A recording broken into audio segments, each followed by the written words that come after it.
Well, all right.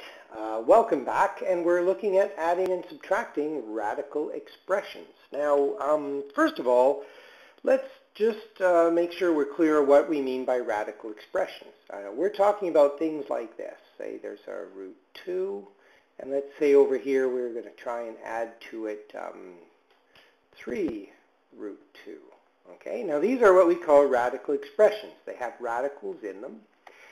And they're not really that different from if I had said x plus 3x. Now here's something you already know how to do. You look at this and you say, hey, these are both like terms. It's kind of like saying I have 1 apple plus 3 more apples. So I know that, well, that's pretty simple. That's just going to be 4 of these apples. And in the same kind of way here, these are the same radicals, root 2 and another root 2. I have 3 of them, and then there's this one more, so we would combine that and say, yeah, that's 4 of these root 2's. Okay, so that's kind of the idea behind these. So if we had a more complicated one, maybe we have 5 root 3's minus 2 root 7's plus 4 root 3's minus 6 root 7's. If we were going to simplify this, all we have to do is combine those radicals which have basically the same numbers under the radical sign. So here we've got 5 root 3's. These are root 3's. And oh, here's plus 4 more. So I go, well, there's 5 plus 4 of these. So I think we're looking at 9 of these root 3's. Okay. Then if I look at these guys here, we'll use a wavy line here. These are root 7's. I have negative 2. And over here, oh, and I got negative 6 of these root 7's. So I think we're looking at that's minus 8 of these root 7's.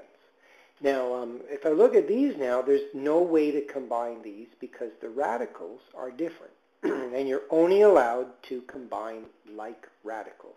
Has to be exactly a root 3, or they both have to be root 7, something like that. But as it stands, this question is finished. That's as good as we can do. Okay? So now let's clear off the screen, and what we're going to do a slightly more complicated example.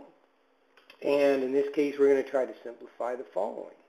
We've got a root 50, and we're going to try and add to that 7 of these root 18's.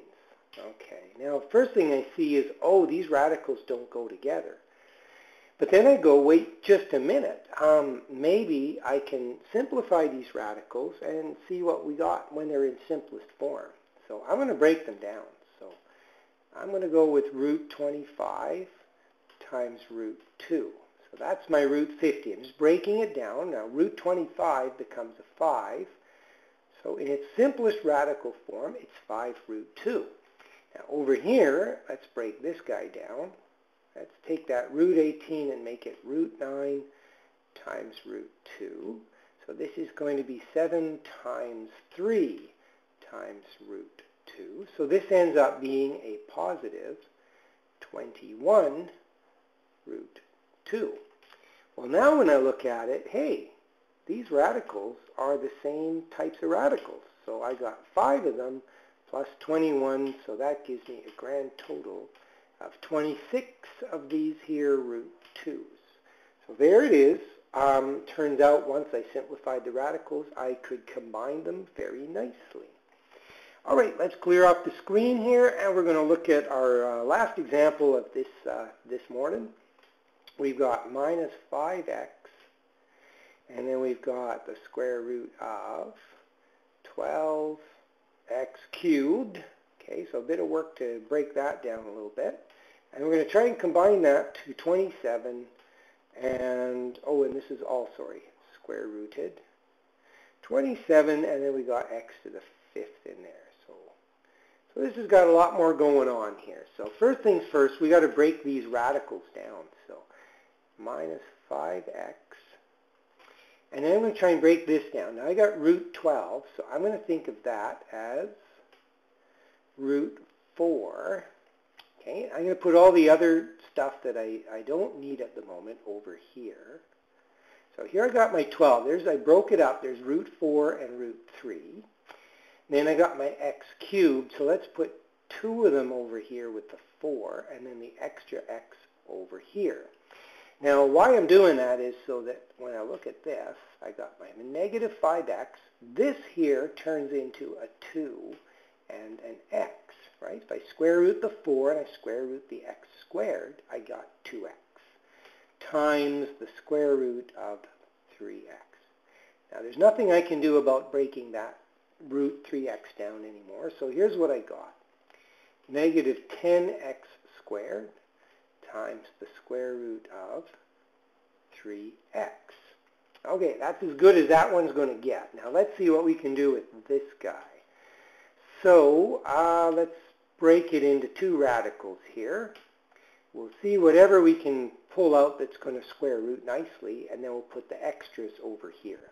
So I'm thinking maybe a 9 times 3, because I know the square root of 9 would turn into 3. And then I'm thinking, how about x to the 4, and we'll put an extra x over here. Now, what would be the square root of this stuff here? Well, here's what we're going to get.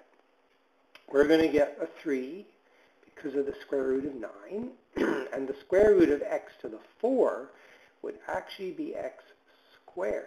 If you think about it, if you took 3x squared and you multiplied it by itself, we would get 9x to the 4. And then we still have the square root of 3x.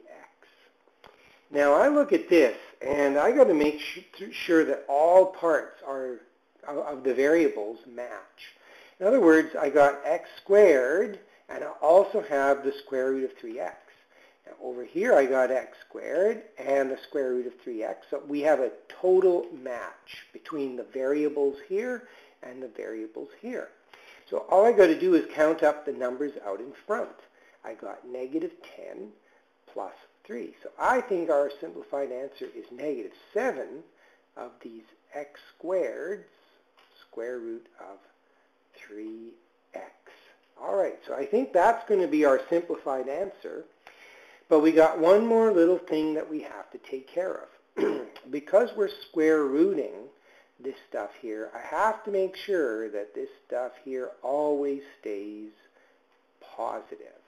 In other words, I got to put a little disclaimer over here that x is going to have to always be greater than or equal to 0. Otherwise, we're in trouble. We can't square root negative numbers. So x is going to have to be greater than or equal to 0. And that's, I think, where we're going to stop for now, call it a day, and come back later.